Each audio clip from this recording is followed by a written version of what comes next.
چنگیز خان نے اپنے سپاہیوں کو بتایا کہ نیلا آسمان جس کی ہم پوجا کرتے ہیں اس نے مجھے فتح کی بشارت دی ہے۔ پھر چنگیز خان اپنی فوج کے ساتھ چین پہنچا اور شمالی چین پر قبضہ کر لیا۔ چین پر اس وقت چن خاندان کی حکومت تھی۔ اس کا دارالحکومت یونگ ڈو تھا، جو اسی جگہ واقع ہے جہاں آج چین کا دارالحکومت بیجنگ ہے۔ اسی شہر کو بچانے کے لیے دیوار چین بنائی گئی تھی۔ چنگیز خان نے دیوار چین کو بائی پاس کر کے یونگ ڈو پر حملہ کر دیا، اس کا محاصرہ کر لیا۔ یہ محاصرہ 1 سال تک قائم رہا۔ محاصرے کی وجہ سے شہر میں کھانے پینے کا ذخیرہ ختم ہو گیا۔ بھوک اور بیماری نے ہزاروں لوگوں کی جانیں لے لی۔ چینی شہنشاہ بھی ایک ایسے موقع پر شہر سے فرار ہو گئے اور کسی اور شہر چلے گئے جب شہر میں حالات بہت خراب ہو چکے تھے۔ تو لوگوں نے شہر کے دروازے کھول دیے۔ چنگیز خان اور اس کی فوج نے شہر میں داخل ہو کر ظلم کی انتہا کر دی۔ عمارتوں کو آگ لگا دی، شہر کے لاکھوں مکینوں کو قتل کر کے ان کی کھوپڑیوں کے مینار بنائے گئے۔ چین سے فارغ ہو کر چنگیز خان نے وسطی ایشیا کی سب سے بڑی اسلامی سلطنت خوارزمی سلطنت پر قبضے کا فیصلہ کیا۔ اس مقصد کے لیے اس نے اپنے جاسوس تاجروں کے بھیس میں خوارزمی سلطنت میں بھیجنا شروع کر دیا۔ یہ جاسوس مسلمانوں کی فوجی طاقت کی پوری خبریں چنگیز خان تک پہنچا رہے تھے۔ ان کی زبانی چنگیز خان جان گیا کہ مسلمان تو آپس میں لڑ رہے ہیں، ان کے پاس بیرونی حملہ سے لڑنے کی طاقت ہی نہیں بچی۔ خوارزمی سلطنت میں اس وقت علاؤ الدین خوارزم شاہ کی حکومت تھی اور اس کے ساتھ اس کا بیٹا جلال الدین بھی تھا۔ جلال الدین کی قابلیت اور بہادری کے چرچے دور دور تک تھے۔ چنگیز خان بھی جان گیا تھا کہ اگر کوئی مسلمان اس کی ٹکر کا ہے تو وہ جلال الدین ہی ہے، اس لیے وہ جلال الدین کو زندہ پکڑنا چاہتا تھا۔ چنگیز خان اور مسلمانوں میں جنگ یوں شروع ہوئی کہ خوارزم کے شہر اترار کے گورنر نے منگول جاسوس پکڑ لیے۔ 450 جاسوس کو قتل کر دیا گیا۔ چنگیز خان انہیں تاجر کہتا تھا۔ اس نے علاؤالدین پر دباؤ ڈالا کہ یا تو میرے تاجروں کے قاتل کو سزا دو یا پھر جنگ کرنے کے لیے تیار ہو جاؤ۔ علاؤالدین کو چنگیز خان کا یہ حکم ناگوار گزرا۔ اس نے چنگیز خان کے سفیر کو قتل کر دیا اور وفد کے باقی لوگوں کی داڑیاں جلوا دی۔ جب چنگیز خان کو اس بات کا علم ہوا تو اسے جنگ شروع کرنے کا بہانہ مل گیا۔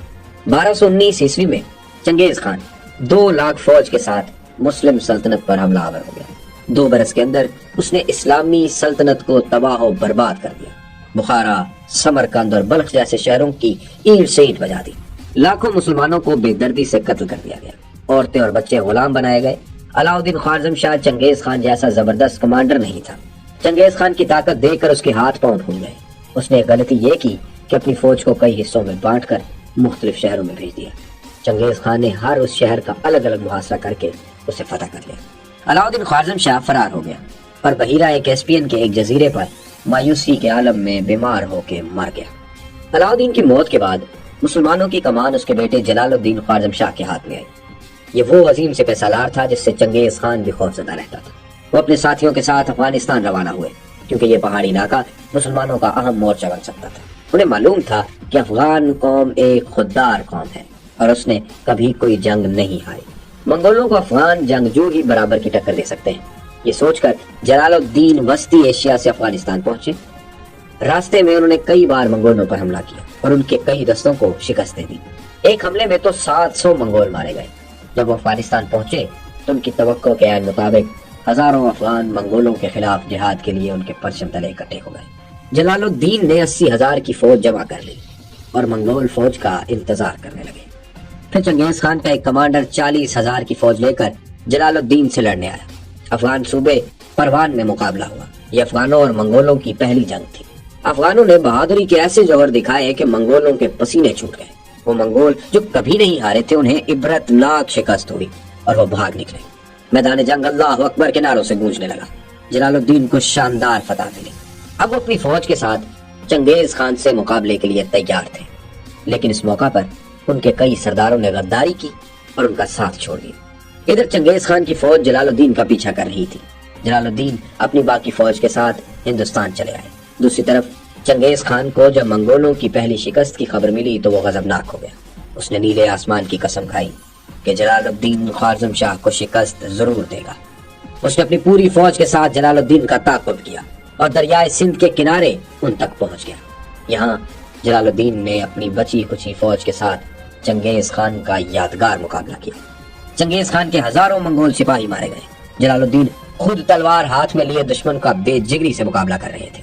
ان کی بہادری دیکھ کر چنگیز خان حیران و پریشان رہ گیا۔ اگر جلال الدین کے ساتھیوں نے ان کا ساتھ نہ چھوڑا ہوتا تو اس دن چنگیز خان کو شکست ضرور ہوتی، لیکن کیا کریں، کہ مسلمانوں کو ہمیشہ غداروں کے ہاتھوں شکست کھانا پڑی۔ جلال الدین کی کم فوج بھی زیادہ دیر منگولوں کا مقابلہ نہ کر سکی، اسے شکست ہو گئی۔ جلال الدین کے بیٹوں اور خاندان کے بہت سے لوگوں کو منگولوں نے قتل کر دیا، لیکن اس موقع پر بھی جلال الدین نے بہادری کی لازوال داستان رقم کر دی۔ وہ اپنے گھوڑے سمیت دریائے سندھ میں کود پڑے۔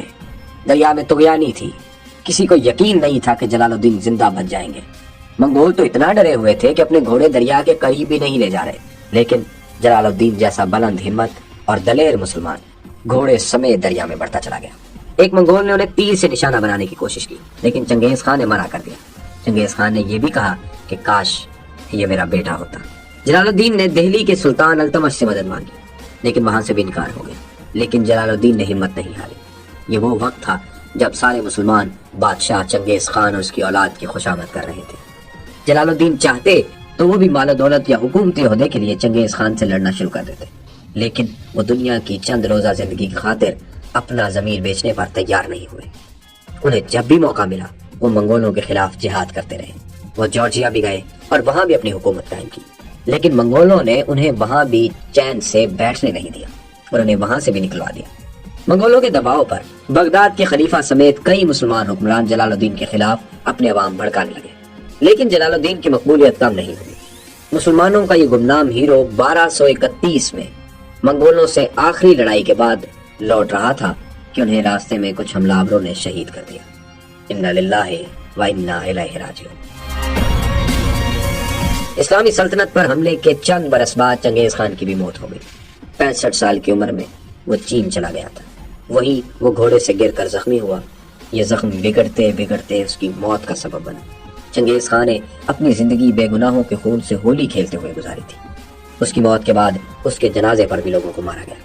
اس کی لاش کو منگولیا میں لے جا کر کسی نامعلوم جگہ پر دفن کر دیا گیا تاکہ کسی کو اس کی قبر کا علم نہ ہو سکے۔ پھر لاش لے جانے والے ہر شخص کو بھی قتل کر دیا تاکہ وہ قبر کا راز بھی وہی ختم ہو جائے۔ چنگیز خان کی قبر آج تک کسی کو نہیں مل سکی۔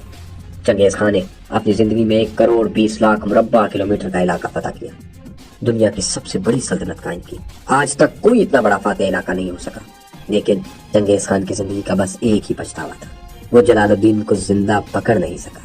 جلال الدین تو شہید ہو گئے، لیکن منگولوں کے خلاف مسلمانوں کی جدوجہد جاری رہی، اور پھر چنگیز خان کے پوتے ہلاکو خان کو مصر میں مملوکوں نے ایسی شکست دی کہ منگول امپائر ختم ہو گیا۔